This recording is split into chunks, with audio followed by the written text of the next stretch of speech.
morning. The most news in the morning, period. Weekdays 6 Eastern. 56% of women voted for Obama in this election, overwhelming support. Even more women voted for him than they did for John Kerry 4 years ago. And as the economy gets worse, some are asking, what are you going to do for us? He is a president surrounded by women. How good looking is my wife? The Harvard-educated wife, 2 young daughters. His mother-in-law lives at 1600 Pennsylvania Avenue. On the campaign trail, he invoked the hard work of the woman who raised him and promised equal pay for women. Because I think about my grandmother and what she could have done if she had been treated equally. He named Hillary Clinton his Secretary of State, Janet Napolitano to head Homeland Security. So far, 6 cabinet-level positions to women.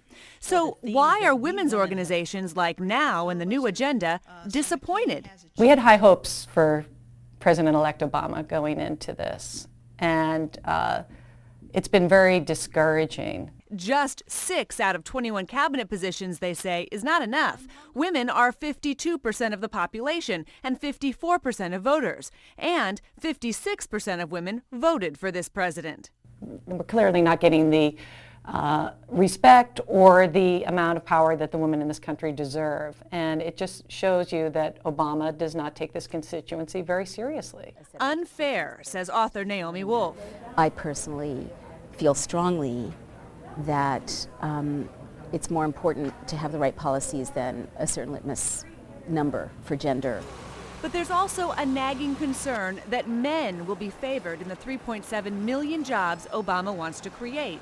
Jobs building bridges and roads, alternative energy, and healthcare technology, fields dominated by men. What he could certainly do is make sure that his policy advisors invest as much in hospitals and schools and the kinds of sectors where women predominate. A message the president's team has heard loud and clear, recently estimating Obama's stimulus will save or create about 1.5 million jobs for women over the next 2 years.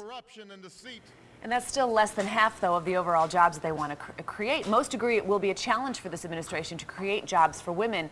There will be that heavy emphasis on construction jobs. It's a field that the industry is simply about 3% female. Engineering and technology also largely dominated by men. So, indeed, a lot of people are saying the focus on healthcare, the kinds of jobs in healthcare that are dominated by women, and also education, that's where they can try to get jobs for women, and also any kind of retail jobs surrounding the infrastructure build out. So it'll be a challenge.